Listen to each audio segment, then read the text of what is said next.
Hello students, today we will start our grammar book chapter 3rd, the pronoun. The words which can replace the nouns as termed as pronoun. Pronoun क्या होते हैं? जो noun की जगह जिनको replace किया जाता है. जैसे आपके father हैं, father के लिए आप बार बार father यूज़ ना करके आप he यूज़ करते हैं. mother के लिए आप बार बार mother my mother यूज़ नहीं करके she यूज़ करते हैं.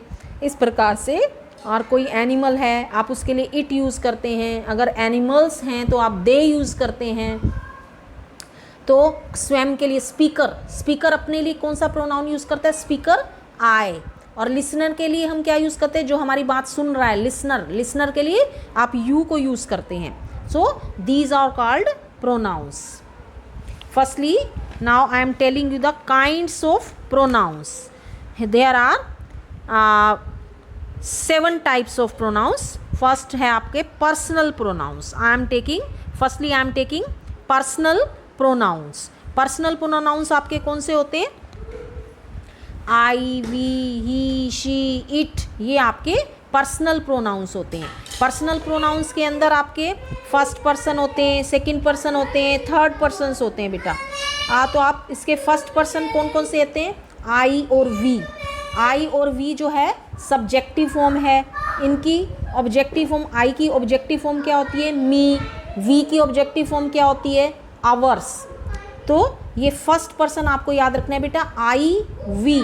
आई का प्लूरल वी का सिंगुलर आई. और आई की ऑब्जेक्टिव फॉर्म क्या होती है? मी. और वी की ऑब्जेक्टिव फॉर्म क्या होती है? अस. आपको पता ही है सब्जेक्टिव ऑब्जेक्टिव क्या होते हैं बेटा? सब्जेक्टिव क्या होते हैं? जो हमारी मेन वर्ब से पहले आते हैं. ऑब्जेक्टिव जो हमारे मेन वर्ब के बाद में आते हैं. सो अब हम इसके अंदर केसेस ऑफ पर्सनल प्रोनाउंस करेंगे. Cases means subjective case, possessive case, objective case. Subjective case क्या होता है? जो सब्जेक्ट रूप में आते हैं. सब्जेक्ट रूप कौन सा होता है? जो आपका मेन वर्ब से पहले आते हैं. जैसे मैंने आपको बताया आई और वी, ये आपके first person subjective case. You, ये भी सब्जेक्टिव केस है, second person. He, she, it, they. He, she, it, they, ये थर्ड पर्सन सब्जेक्टिव केस हैं आपकी. मीन्स और उसके बाद पोजेसिव केस होते हैं आपके. आई का पोजेसिव होता है माइन. वी का पोजेसिव होता है आवर्स. यू का पोजेसिव होता है योर्स. ही का पोजेसिव होता है हिज. शी का पोजेसिव होता है हर्स. इट का पोजेसिव होता है इट्स. दे का पोजेसिव होता है देयर्स. ये आपके पोजेसिव केस होते हैं. पोजेसिव केस का क्या काम होता है? इसमें हमें ये बताते हैं कि it refers to the form of a personal noun which shows some relation और पोजेशन ऑफ अ नाउन, कि जो थिंग का ओनर कौन है. जैसे आपका एग्जाम्पल है the brightest of these pens is mine. यहाँ पर बता रहा है कि जो सबसे ब्राइट पेन है वो मेरा है. मेरा मतलब उसका पेन का ओनर कौन है? मैं हूँ. Sheena hasn't written the story though the idea is hers. कि जो शीना है उसने स्टोरी नहीं लिखी, बल्कि जो आइडिया है, स्टोरी का आइडिया किसने दिया है? वो शीना ने. तो शीना की जो स्टोरीज का ऑनर है वो कौन है? शीना. तो ये आपके ऑनरनेस को बताती है कि थिंग का ऑनर कौन है. नेक्स्ट केस है इसका ऑब्जेक्टिव केस. ऑब्जेक्टिव केस कहाँ आते हैं बेटा? एक सेंटेंस के अंदर मेन वर्ब के बाद में आते हैं. जैसे मैंने आपको बताया आई की ऑब्जेक्टिव केस है मी. वी की ऑब्जेक्टिव केस है अस. यू ही होता है. यू की ऑब्जेक्टिव केस यू ही होता है. लेकिन हमें यूँ देखना है कि जो यू मेन वर्ब से पहले आएगा वो आपका सब्जेक्टिव होगा. जो यू मेन वर्ब के बाद आएगा वो आपका ऑब्जेक्टिव केस होगा. इस प्रकार से ही की ऑब्जेक्टिव केस होती है हिम. शी की हर. दे की देम. और इट की इट ही होती है. वही जैसे मैंने आपको यू में बताया, जो इट मेन वर्ब से पहले आएगा वो सब्जेक्टिव. जो इट मेन वर्ब के बाद आएगा वो आपका ऑब्जेक्टिव केस है. आफ्टर दैट रिफ्लेक्सिव और एम्फेटिक. बेटा इनकी फॉर्मेशन तो सेम होती है, लेकिन इनका यूज़ डिफरेंस होता है. बड़े ध्यान से सुनना है आपको बेटा. एम्फेटिक और रिफ्लेक्सिव बनते कैसे हैं? जैसे आई माई मी, तो इसका अगर आप एम्फेटिक और रिफ्लेक्सिव बनाओगे तो माई सेल्फ बनेगा। और वी, आवर, अस, इसमें आवर सेल्फ्स जब प्लूरल फॉर्म होती है तो सेल्फ्स होता है, जब सिंगुलर होती है तो सेल्फ होता है। तो आई का माई सेल्फ, वी का आवर सेल्फ्स, यू का योर सेल्फ। अगर वो सिंगुलर के लिए है तो योर सेल्फ, प्लूरल के लिए है तो योर सेल्फ्स। इसके दोनों बनते हैं बेटा, क्योंकि यू जो है वो हम एक के लिए, एक पर्सन के लिए यूज़ भी करते हैं और दो से ज़्यादा के लिए या दो के लिए भी करते हैं। इसलिए यू की योर सेल्फ भी होता है, योर सेल्फ्स भी होता है। ही का हिमसेल्फ, शी का हर सेल्फ, दे का देम सेल्व्स। क्यों? क्योंकि जो दे का है वो आपका प्लूरल फॉर्म है। इट का इट सेल्फ्स। ये आपके एम्फेटिक और रिफ्लेक्सिव हैं। बट अब मैं आपको डिफरेंस बताने जा रही हूँ बेटा कि क्या डिफरेंस होता है।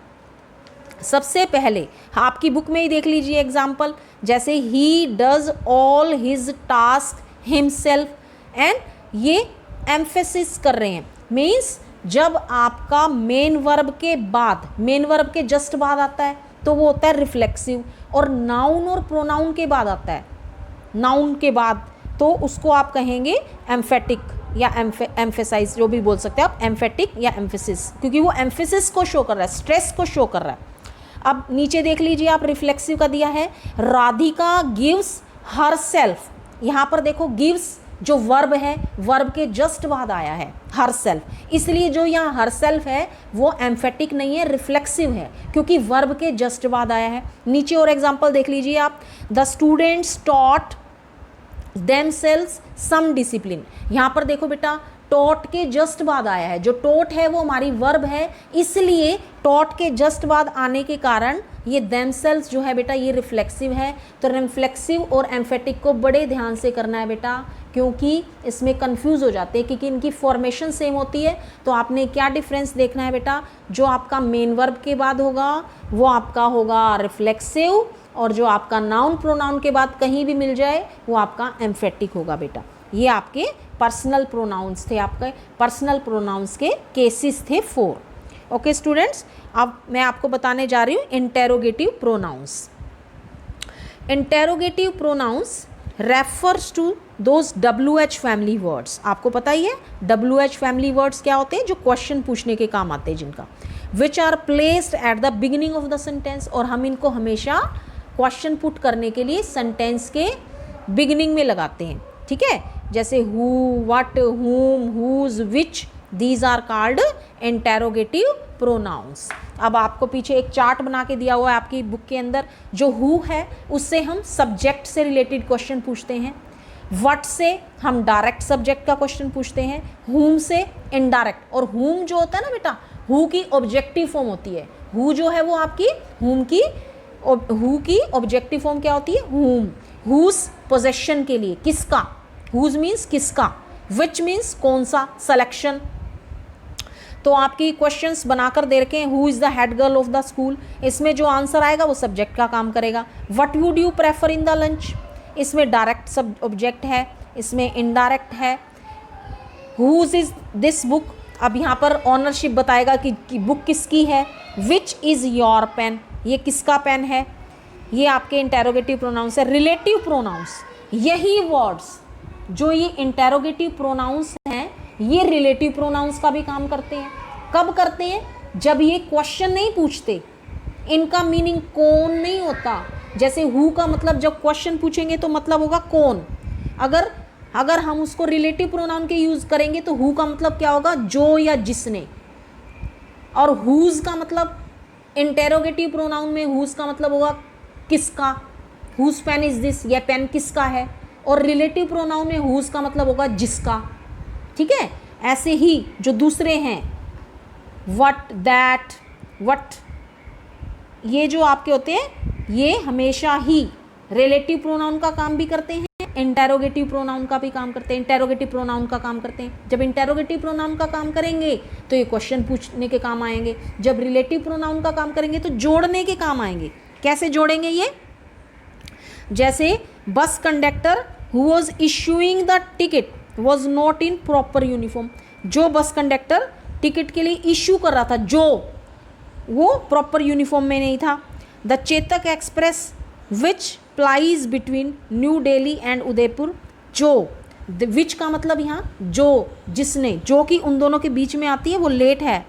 अनिल, जिसको, आप यहाँ पर हुम का मतलब फिर यहाँ से जिसको या जो होगा, इनके मीनिंग चेंज हो जाएंगे। रिलेटिव प्रोनाउन के अंदर बेटा ये क्वेश्चन का पूछने का काम नहीं करते, ज्वाइन करने का काम करते हैं। किन दोनों, किसके जस्ट बाद यूज़ करते हैं, जिसके लिए ये यूज़ किए गए हैं उसके जस्ट बाद यूज़ किया जाता है इनको।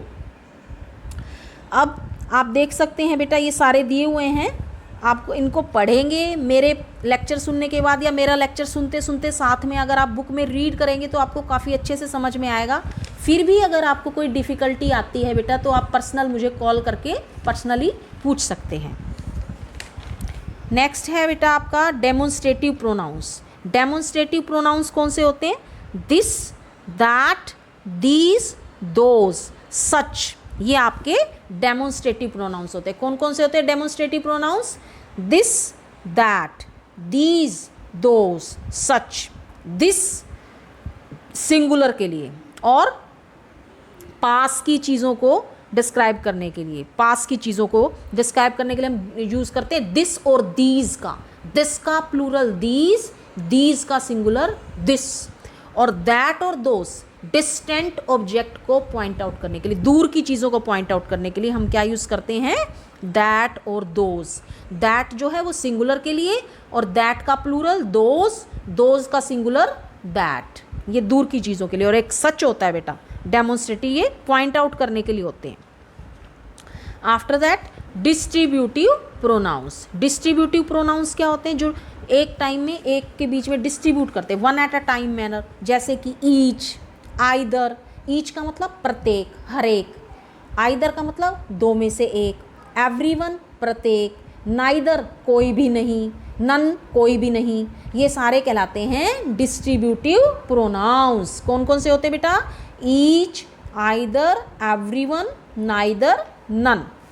ठीक है, तो ईच और एवरीवन सेम मीनिंग होता है, लेकिन जहाँ पर हमारे लिए लिमिटेड होते हैं वहाँ ईच, और जहाँ पर हम काउंट करना हमारे लिए मुश्किल हो जाता है, जहाँ पर बहुत सारे मतलब गिनेंगे तो कहीं ना कहीं कम ज़्यादा मिल जाएंगे, वहाँ पर हम एवरीवन का यूज़ करते हैं बेटा। और आइदर दो में से एक के लिए, और नाइदर दोनों में से कोई भी नहीं, नन भी कोई भी नहीं। ये distributive pronouns take singular forms of verbs. जहाँ भी डिस्ट्रीब्यूटिव प्रोनाउंस होते हैं इनके साथ सिंगुलर वाली हेल्पिंग वर्ब और वर्ब लगती है। ठीक है बेटा, डिस्ट्रीब्यूटिव प्रोनाउंस के साथ सिंगुलर वाली वर्ब और हेल्पिंग वर्ब लगती है।